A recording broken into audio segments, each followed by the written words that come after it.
오늘 자면서 듣는 이슈는 모두가 아는 한 슈퍼스타, 강남스타일로 세계를 뒤흔들었던 바로 그 싸이입니다.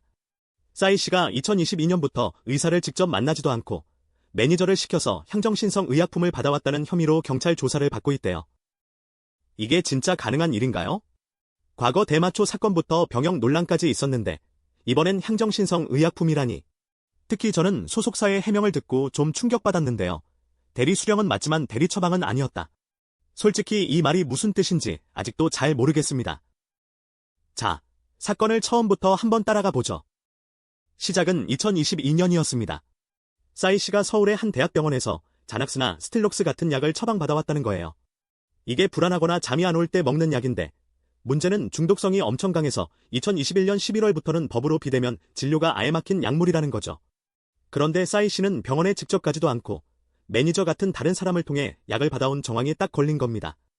원래 대리 처방은 환자가 의식이 없거나 정말 몸을 움직이기 힘들 때, 그것도 직계 가족 같은 보호자만 겨우 가능하거든요. 그러다 2023년 8월 한 방송사에서 유명 가수가 향정약을 불법으로 대리 처방받았다는 단독 보도를 터뜨렸고 바로 다음 날 그 가수가 싸이 씨라는 게 밝혀지면서 대한민국이 발칵 뒤집혔습니다. 경찰은 바로 움직였죠. 싸이 씨랑 약을 처방해준 대학병원 교수를 입건하고 병원을 압수수색해서 진료 기록까지 싹 다 확보했어요. 그리고 가장 최근, 바로 얼마 전인 2025년 12월 4일에는 싸이 씨 소속사 사무실이랑 개인 차량까지 압수수색했습니다. 지금 싸이 씨 휴대폰을 디지털 포렌식하고 있고 조만간 직접 불러서 조사할 거라고 하네요. 수사 강도가 점점 세지고 있죠? 논란이 터지자마자 싸이 씨 소속사 피네이션은 공식 입장을 냈습니다. 핵심은 이거예요. 매니저가 수면제를 대신 받아간 것, 즉 대리 수령은 명백히 저희 잘못입니다. 죄송합니다. 일단 사과는 했어요. 싸이 씨가 원래 만성 수면장애가 있었고 의사 진료를 직접 받으면서 정해진 약만 먹어왔다고도 덧붙였죠. 그런데 여기서부터 고개가 갸우뚱해집니다. 대리 처방은 아니었다는 거예요. 싸이 씨 본인이 직접 진료를 받고 다만 바쁜 스케줄 때문에 매니저가 약만 대신 찾아오는 경우가 있었다는 해명입니다. 아니, 잠깐만요. 이게 무슨 말이죠? 많은 분들이 저처럼 의아해했을 겁니다. 현직 의사들도 똑같은 반응이었어요. 의사들은 한마디로 정리하더군요. 본인이 아닌 다른 사람이 처방전을 받아가는 행위, 그게 바로 대리 처방이라고요. 특히 자낙스, 스틸록스 같은 약은 비대면 진료 자체가 불법인데 몇 년간 그렇게 해왔다는 건 스스로 불법을 인정하는 꼴이라고 강하게 비판했습니다.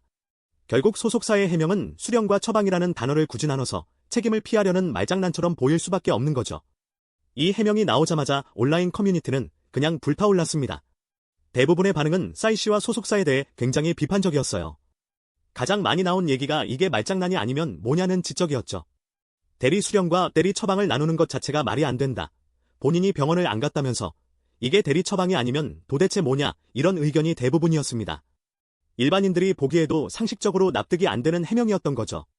병원의 허술한 관리 시스템에 대한 비판도 엄청났습니다. 유명인이라고 봐준 거 아니냐, 대학병원이 어떻게 본인 확인도 없이 몇 년이나 매니저한테 향정약을 내주냐는 의문이 쏟아졌어요. 많은 분들은 이번 사건을 그냥 단순한 실수로 보지 않았습니다.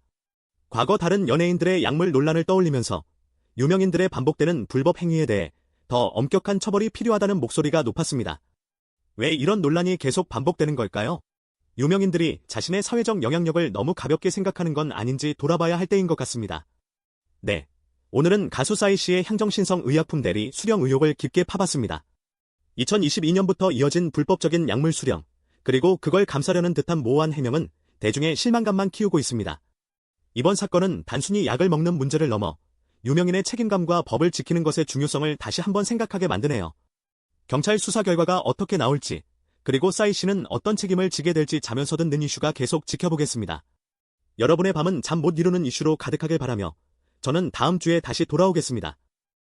굿밤.